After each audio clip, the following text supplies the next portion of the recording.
Welcome to the Sem Says podcast, the podcast where seminarians say what's said at the Sem. I'm your host, Nikolai.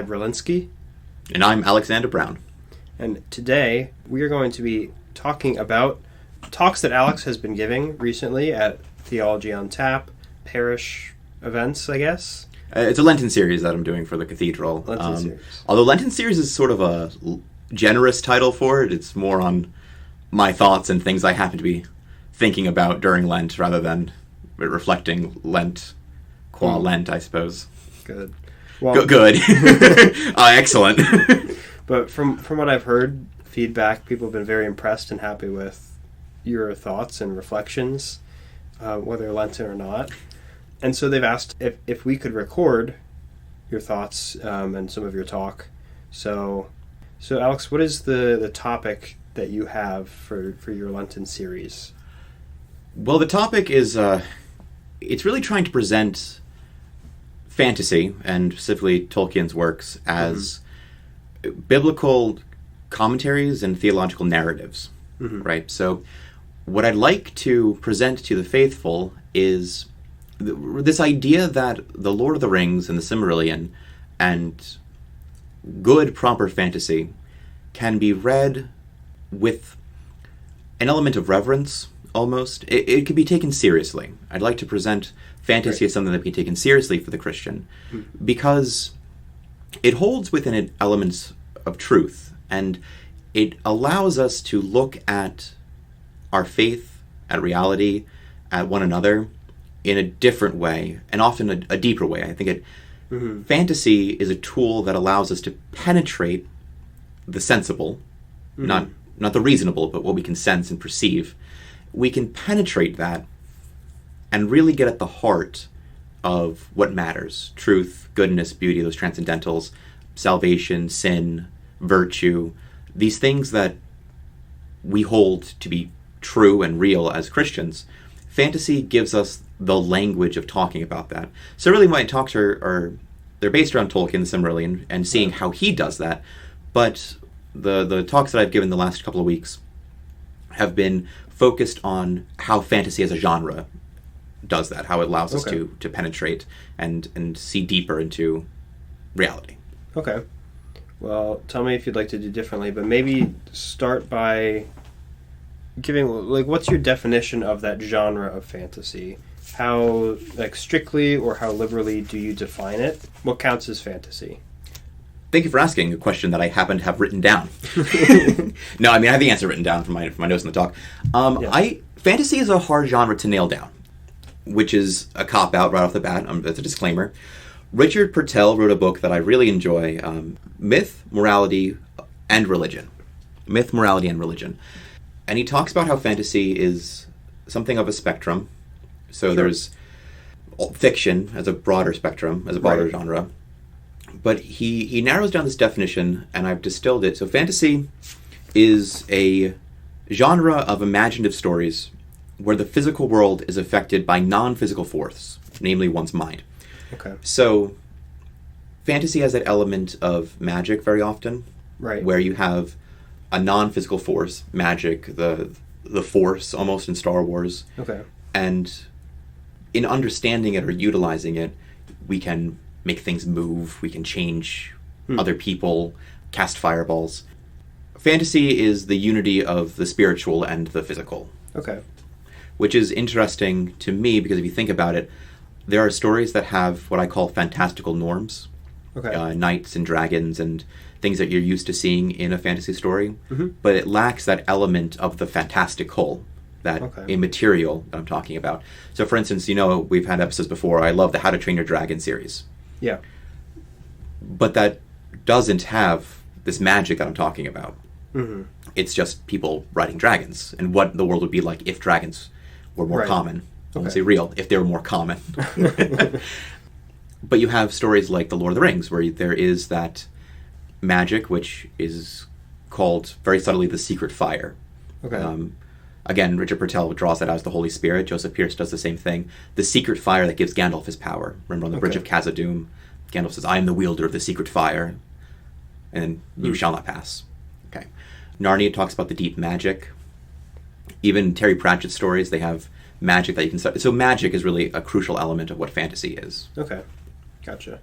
So yeah, so something that like comes to my mind is like it's a fantastic story, is completely like different medium, but like the movie Spirited Away. Okay, yeah. I think like it's very fantastical. There's like magic elements, but it's a very different setting than knights and dragons. Well, there's a dragon, but a very different setting of kind of like strange creatures and things like that. So are you looking even into things like that, or you're a little more strictly looking into kind of the high fantasy of Tolkien and C.S. Lewis and that kind of thing?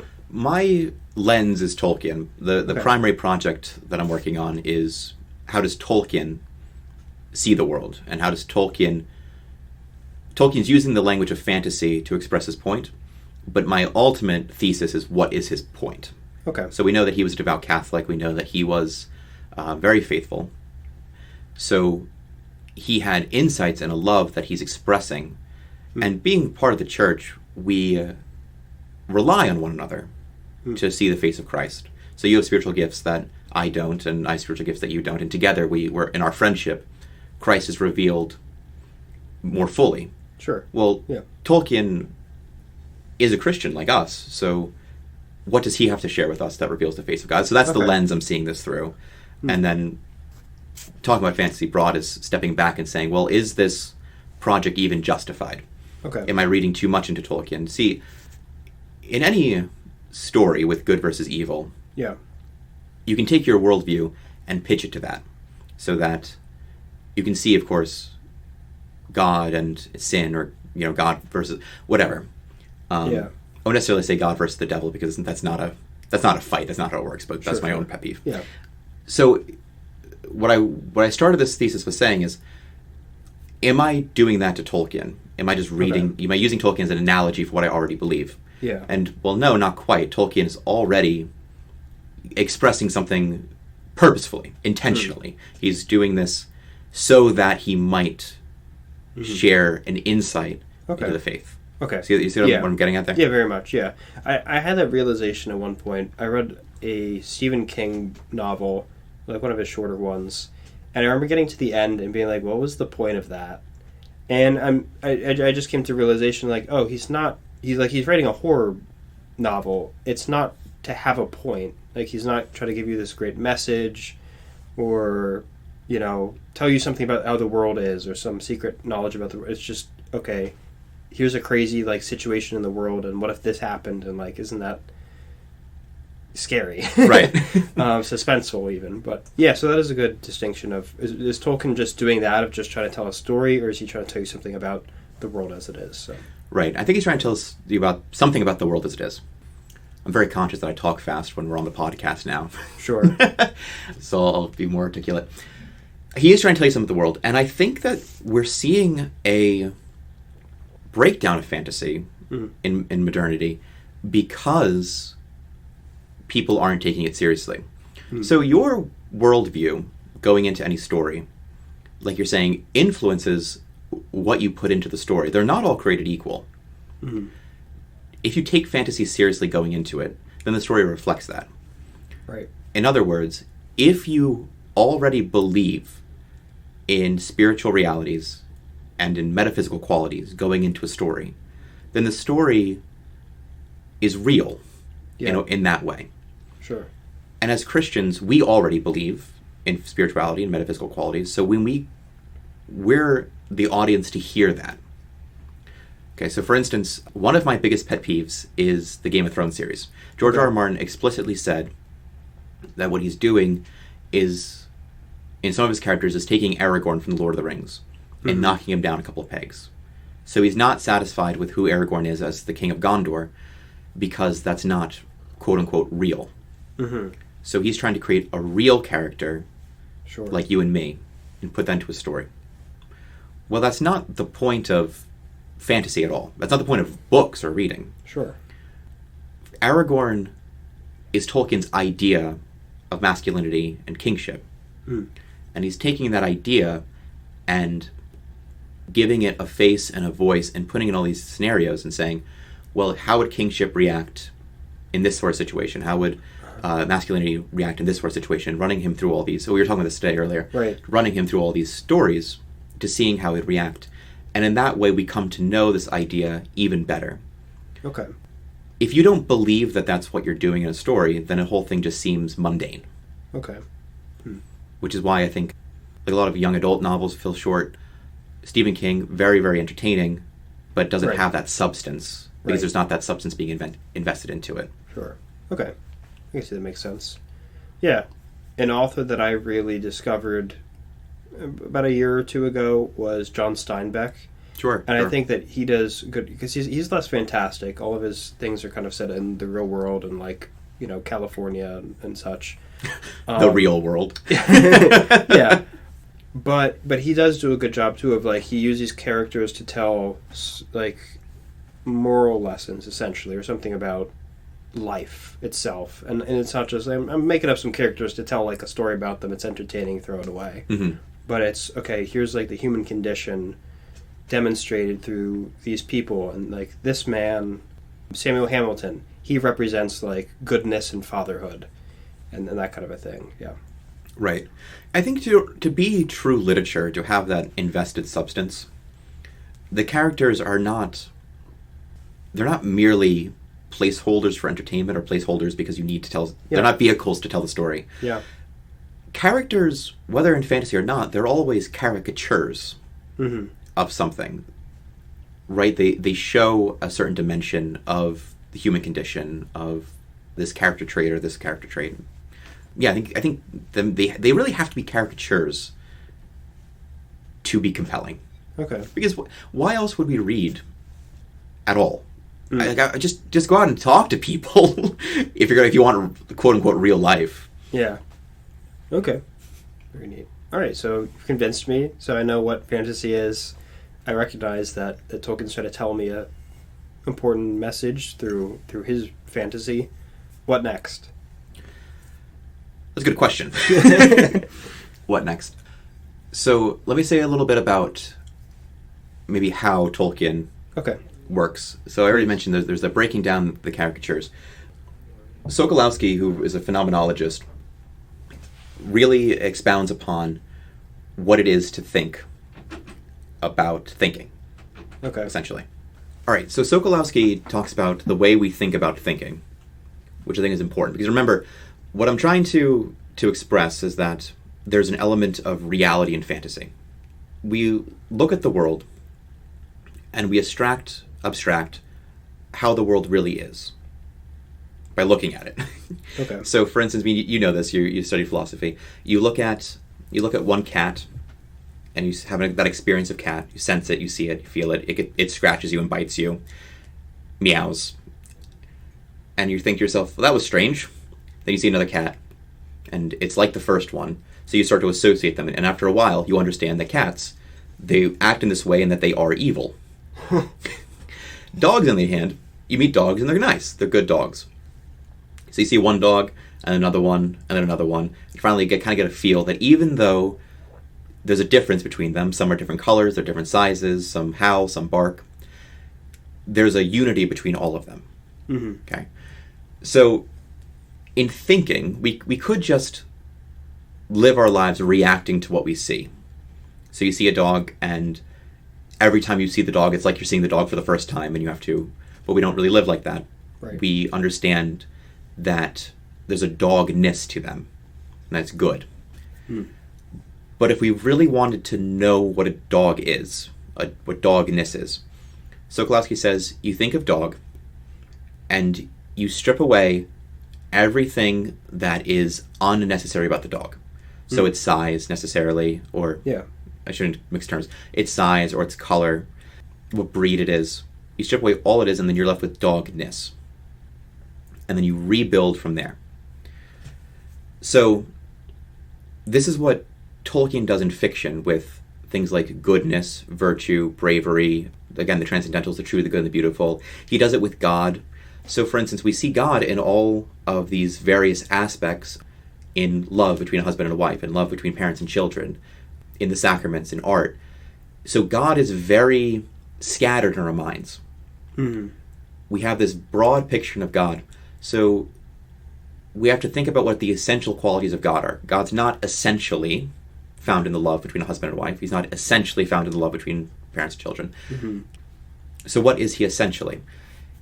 Now, this is very hard for us because we understand things one at a time. We have to see the cats one at a time to understand what a cat is. We have to understand a dog one at a time to understand what a dog is. We understand particulars.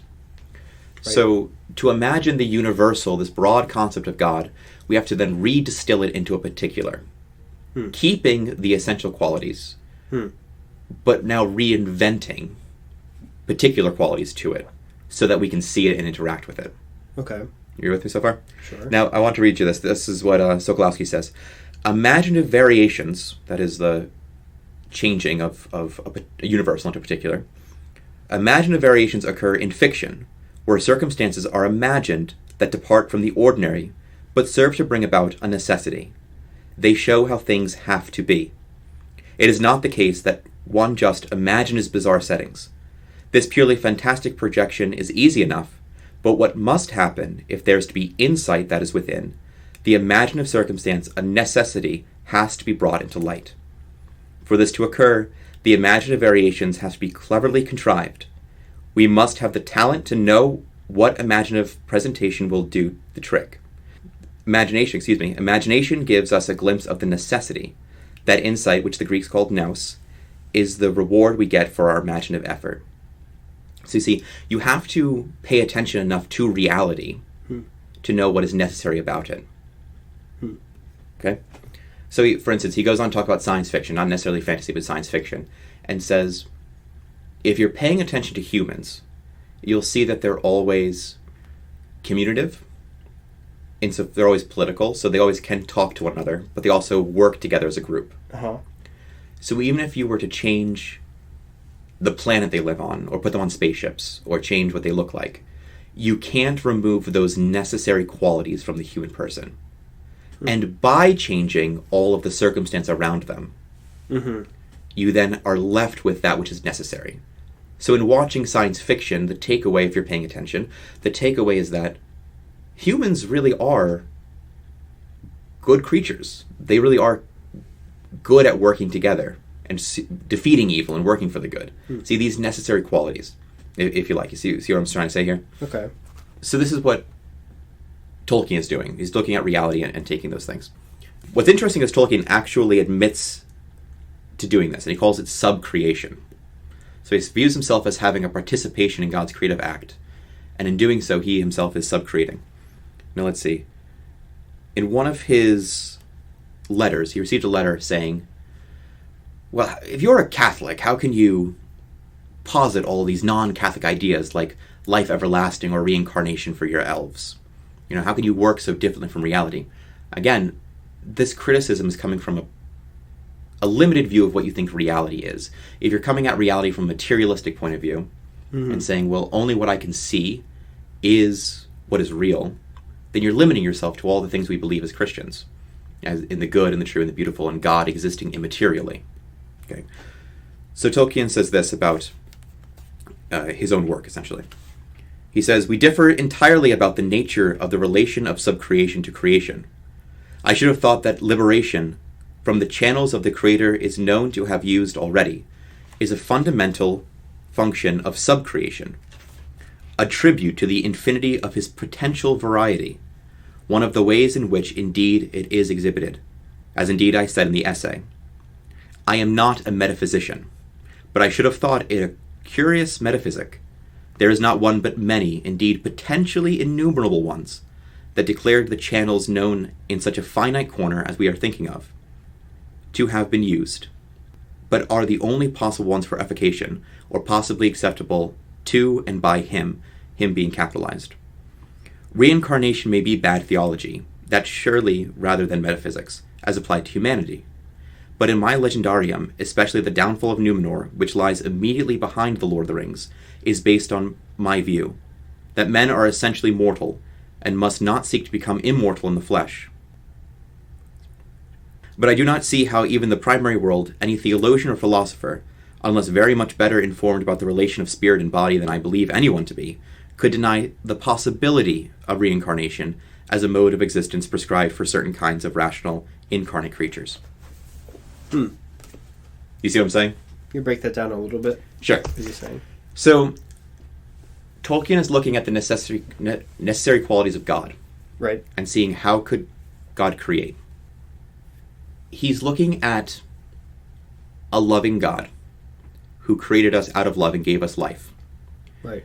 But what he's doing is taking that as a necessary quality of God and removing us from the equation because we are not necessary to the person of God. Okay. And saying, God created us like this, and that is mortal. He made us to die. Right. But what if he didn't? What if he created elves that didn't die or could be reincarnated? Okay. In the early works of Tolkien, elves might have been able to be reincarnated. We don't really see that later in his works. So he does that only by starting out with a clear and distinct idea of who God is. God is loving, he's creating, he created us, he created us to have life and be in union with him. All right, now where do we go with that? How do we know that better? What would have happened if we remove this and add this? Okay. And that's what the Lord of the Rings is. That's what the Silmarillion is. It's taking these pure, distilled views of the universals and now changing it, but in doing so, we see what is constant. An accurate, clear idea of who God is. I like that. See, in a way, good. I'm glad. I'm sorry. Now I'm rambling. Anything to add or object to? I guess I don't want to jump too far ahead. If you were going to get to this, or you are going to get to this, but I don't know if you want to give some examples. So, like, what are some of the things that he uses, and what is he communicating by them? So, like, obviously the ring, the central object.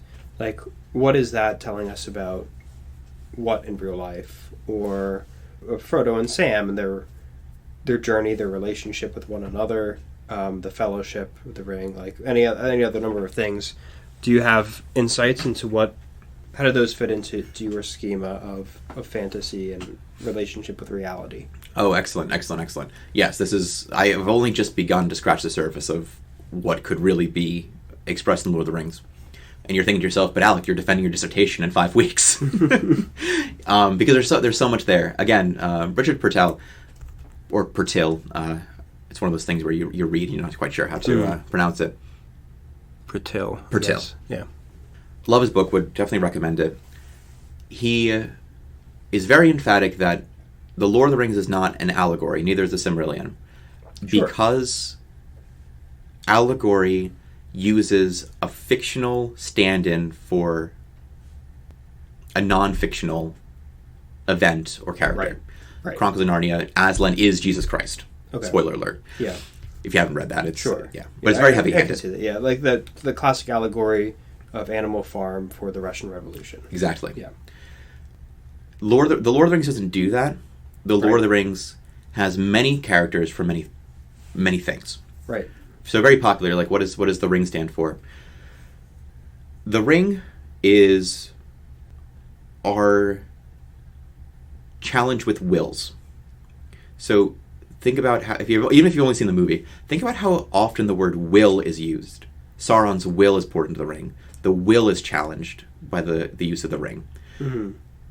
It's that particular element of spiritual warfare where our wills to do good or to do poorly, to do good or to do evil, rather, I should say, that's what's hanging in the balance.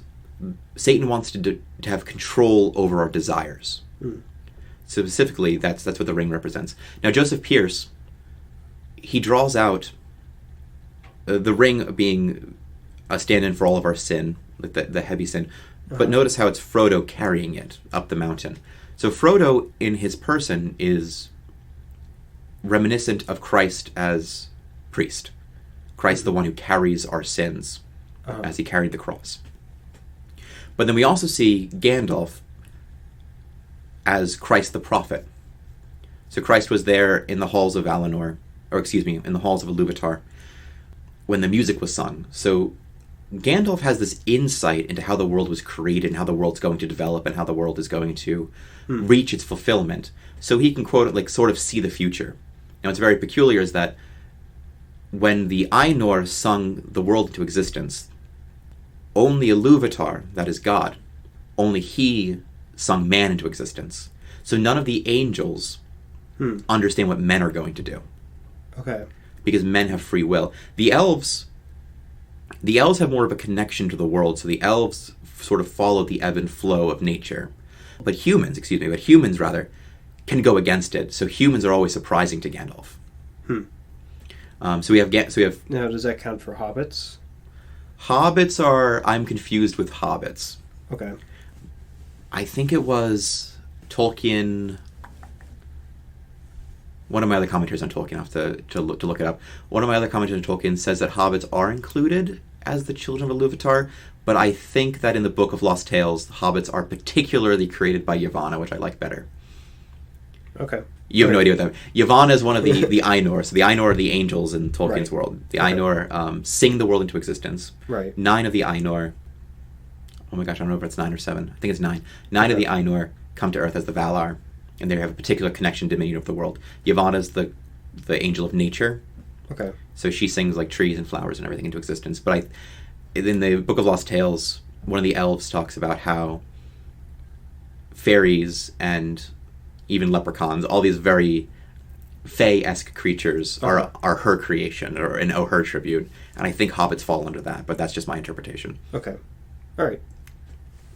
Fair enough. Sorry, tangential. And then, of course, Aragorn we see as being king, Christ the King. Right. So in all of these characters, they come together to form different aspects of the person of Christ. Okay. I can see that. Particularly in the Silmarillion, of course, talking about the Ainur, you have God, especially as a character, in the character of Eru Iluvatar, who has dialogue with his angels. So Iluvatar creates the Ainur, and the Ainur are proposed a theme by Iluvatar, and in their theme, singing together, they create Middle-earth, which is why Middle-earth has a harmony. Melkor separates himself from the rest of the choirs of angels, choirs being a word play, right? Because you have the choirs of angels, right? But Tolkien takes that and turns around, so it's a choir now singing together. Right. Separates himself from the choir, learns and teaches himself his own theme, different from Iluvatar's, reintroduces it, and causes confusion and discord into the choirs of angels. Right. Now that's what turned me on to this whole insight of Tolkien, because that's a very, very subtle insight into, I believe it's Psalm 83, but don't quote me on that, I'm Catholic. I can look it up. Oh, Psalm 82, you're right. Mm-hmm. But go ahead. Which the Lord, the Lord addresses his angels and says, "You are gods," and he judges them for not living up to their roles as being the stewards of men. So the angels do have this special dominion over the events of men. Similarly, St. Thomas Aquinas posits that anything that moves or that develops, let's see if I cited the right thing here. God takes a stand in the divine council, gives judgment in the midst of the gods. Right? The gods are what they're called in the Silmarillion. How long will you judge unjustly and favor the cause of the wicked? Defend the lowly and the fatherless. Render justice to the afflicted and the needy. Rescue the lowly and the poor. Deliver them from the hand of the wicked. The gods neither know nor understand, wandering about in darkness, and all the world's foundations shake. I declare, gods though you be, offspring of the Most High, all of you, yet like any mortal you shall die. Like any prince you shall fall. Arise, O God, judge the earth, for yours are all the nations. So the angels do have this responsibility to men. They have this responsibility to humanity to govern and to judge and to act justly. And it's very, very, very bad when they don't do that. Thomas Aquinas, also, like I was saying, Thomas Aquinas says that anything that moves or changes has its own guardian angel with dominion over it. So the planets or the change of seasons, we all have a guardian angel. Angels do have this special role in governing the world. Right. And Tolkien expounds upon that in giving them all names and showing us what it is for them to create in harmony. Okay. Yeah, that is really neat. And I like this, relating to that Psalm 82. It's very, very awesome. In our Psalms class, we just talked about it maybe the last week or two. This is a very unusual psalm, because usually it's God talking to the nations, or talking to the Israelite people, or the people talking to God. But this one is God judging the other gods. Mm-hmm. our professor, Dr. Anderson, even mentioned the word Elohim is used for gods. It's not just like, okay, like angels or something like that, but he's looking at the pagan gods and saying, you are unjust and you have done poorly. I'm taking over. I'm casting you out. So it's really neat, but it's very unusual because most of the other psalms are nothing like this. So, right. It's very striking. I do believe that there's a spiritual reality to the pagan gods, right? Sure. Yeah. Did you read Paradise Lost by Milton? Just excerpts from it. Yep. Yeah, I think that's what everyone does with books like that. Yeah, English literature or whatever. Yeah. Well, I think there is something to be said for that. When the devil's cast out of heaven, he falls for, 3 days? He falls through heaven, through earth, down to the pits of hell, into the center of the earth. And then who's with him with all of his demons? This wasn't one of the extras here. Who's with him with all of his demons? It's the pagan gods. Like Zeus is there and Ra's there. A third example. Sure. So I think there is something spiritually. I mean, Milton is just telling a story, but I think that image is fitting. I think that has its own insight into what it is for an angel to fall, the repercussions of that, to lead nations that you are given dominion over, to lead them astray is horrifying. Yeah. I mean, that's a topic for another day, but this reality of, like, in the ancient world, everybody worshipped some god. Like, every ancient nation, they had a god that they worshipped. And for us today, obviously, like, we know that our Lord is God and the only true God, and the pagan gods are not. But I do think, like, there has to be some kind of reality that tends to be lost on us, to be like, well, why did they, like, worship these things? They literally just, like, pulled out of their ear, okay, like, here's Zeus, here's Athena, we're gonna, like, build them temples and worship temples, them. yeah. And so I think, like, to some degree, whether or not they were, fallen angels or the influence of devils and things like that, or what, but, like, I think that there has to be some kind of reality to that. Oh, I think we do the same thing, right? Have you ever been sending an important text that just won't send? You see sure. And what do you start saying? Oh, please send, please just send. Are you praying to God or your phone? Yeah, good question. I mean, it's the same thing. Now you go look in the ancient world and you really need the crops to grow. You're looking at that corn stalk and you go, please grow, please just grow. Yeah. You know what I mean? It's the same thing. Yeah. Neil Gaiman has a book, which admittedly I didn't read, which we can probably cut that out of the podcast, I guess. It's called Small God. No. Terry Pratchett wrote Small Gods. Neil Gaiman wrote American Gods. Okay. And American Gods about the gods that the immigrants brought to America. That's like the old world gods. But the old world gods are getting replaced by these cool, slick new gods of television and whatever. Yeah, it's the same thing. Gotcha. Yeah. That's neat. Yeah, I mean, like, obviously our fiction work has a fascination with them. Like, Percy Jackson, which I read as a kid. Yeah, so did I. Enjoyed. Because, like, I remember reading, I don't know, some picture book of, like, Greek mythologies, and then watching, like, Adventures from the Book of Virtues on PBS. And right, yeah. Like, tales of Theseus and Perseus and whoever else, Odysseus. Yeah, so, like, it is neat, but they exist, like, entirely in this world of, like, fiction in today. And perhaps, like, let's bring it back full circle. If we look at it as an element of fantasy, of being like, there is a reality that they're telling us about the world through these stories about these gods.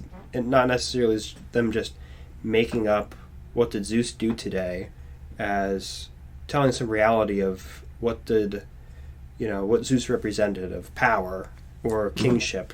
What did he have to do with wisdom and knowledge, for instance? Like, how do those things interact with one another?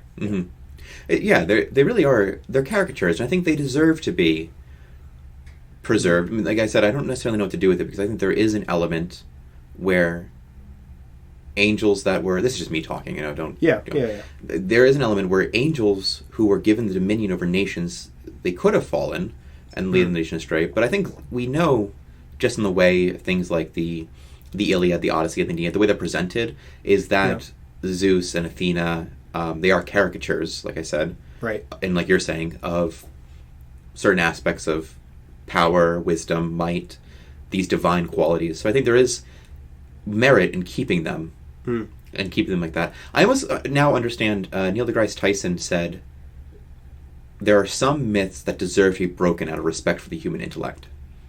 And maybe the pagan gods were like that. The pagan gods, they deserve to be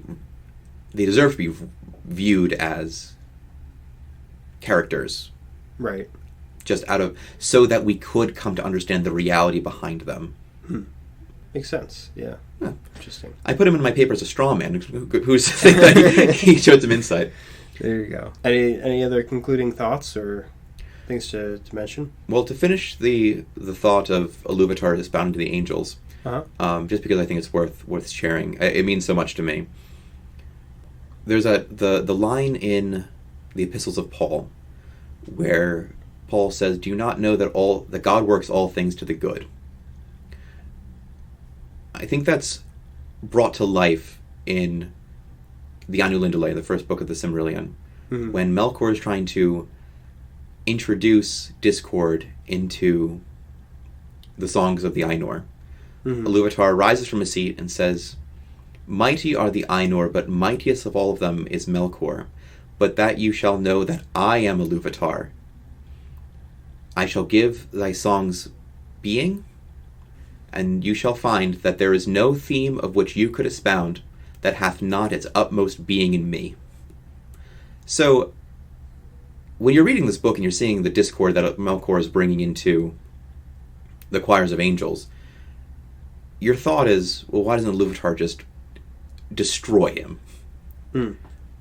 I think it brings to life God's ultimate sovereignty and his mercy that Iluvatar says, do you not understand that there's no theme which you could expound? Expound? There's no... Espouse or expound? Espouse, I think. Okay. I'm doing this from memory. Sure. There's no theme of which you could create that hath not its utmost being in me.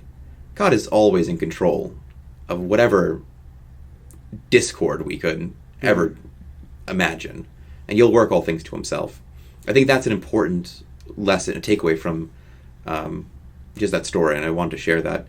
And if there is a takeaway going forward into Lent, if I can tie this back into the Lenten series, I think that it's important for us to view fantasy as something that is worthy of our reverence and our attention. And I think it's important for us to take it seriously and not push it aside as merely a form of entertainment. Okay. You know, bringing things back full circle, like you mentioned, fantasy is contingent upon a immaterial force affecting the physical world. That's our entire faith. Right? We believe that God interacts with us, loves us into existence, works all things to our good. We believe that our prayers, us, a physicality, offering an immaterial, that affects God, and God responds to that. See, that's the Christian faith. Therefore, fantasy is a Christian art form. So, I think that this Lent, I'd encourage all of us, if we're looking for a new way to encounter God, which is what Lent is, I think finding good fantasy and taking time with it, praying over it, going through this exercise of what is the necessary quality, what can we extract, thinking critically about these stories, I think that will do... How could it do anything but bring us closer to God? Of course, it has to be the right kind of fantasy, written by people who are already taking it seriously. Right. But to approach it critically with that sense of discernment and not push it aside as a form of entertainment, I think that will have spiritual fruit that is just tenfold, really. Fantastic. Well, thank you for sharing your thoughts and insights on this topic. Oh, thanks for listening. Of course. For our listeners, feel free to listen to our other episodes, especially on creativity, where we also had a discussion, kind of almost as a groundwork for this episode, I think. But it'd probably be good to listen to both of them to talk about how does creativity play into this interplay as well. Find us on Spotify or Apple or wherever you listen to your podcasts, and please give us a rating if you would be so kind, and we'll catch you in the next one. See you later.